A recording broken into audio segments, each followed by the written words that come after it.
So we're here to talk about banner ads today. I'm sure you all have some bias and familiarity with banner ads. But let's talk about how it all started, because I'm sure you guys are dying to know the history of the banner ad. So let me take you back. The year was 1994. Ace of Base was at the top of the charts. Bill Clinton was midway through his first term. The Rangers won the Stanley Cup. Thank you.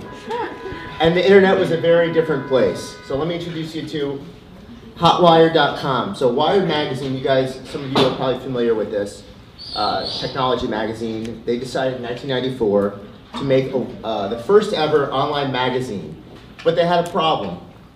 How do you pay your writers if you have your website online and everyone can see it for free?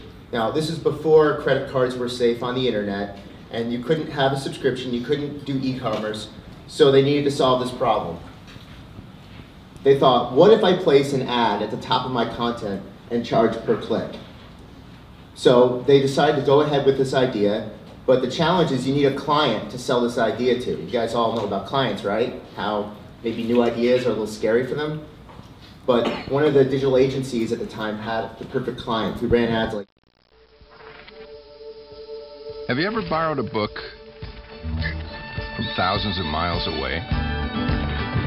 Across the country?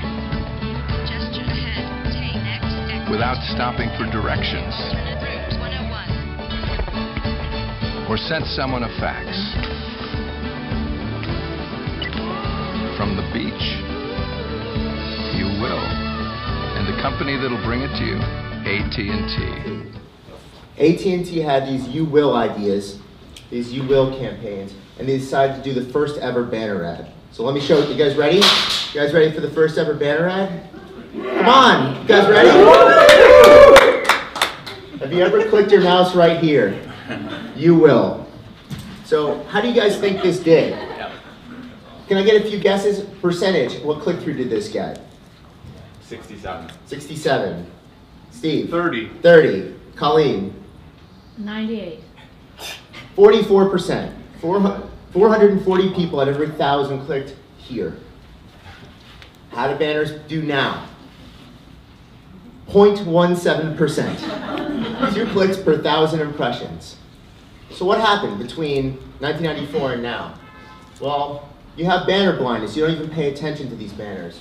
Too many trick of the tiny belly. Too many punch the monkeys. Too many cheap mortgages.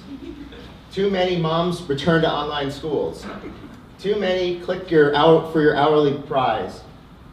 The world was a very different place, and now we have all these banners that distract us from the real content. So you're probably wondering, well, if nobody looks at banners, why should I run them? Well, I'll give you a couple reasons why banners are amazing ways to advertise. Well, TV, radio, and print are probably not enough for your brand. I mean, they're probably not nearly enough. So banner ads are another way to pass your message along. If someone looks at your website, this is the only way to follow them around the internet, is with a banner ad. If someone needs to be in a very specific location to take an action, geo-targeting is something banner ads do better than radio, TV, and print. You can entice your targets by knowing their interest. If you need a golfer, you can put your ad on golf.com. And if your ad is highly relevant to the website you're on, you're going to get even more traction from your ad. And banners are the original way of measuring advertising. Before banners, everyone was just guessing how their TV and their print was doing. You can test ideas, messages, targets with banner ads easier than you can with any other form of advertising. You can spend less money than you would on TV and print and control your costs. And you can market to the exact person. If you need an oncologist in Columbus, Ohio, you can get that exact person with a banner ad better than you can with radio, TV, and print. And finally, banners are the ultimate billboard, and you don't have to click on it and get your 0.17% click-through rate in order to have your message be seen and heard from the audience. So how's everybody feeling about banners? Everybody feeling good about them? Yeah. Your banners got some good stuff going on? Well, I guarantee you've probably seen some banners this morning when you were looking at your phone and didn't even realize it, because some things going on with banners nowadays are different than you ever imagined they could be. So I'm going to talk about a couple things that are happening in the future with banners that you're probably not quite aware of, but you interact with all the time.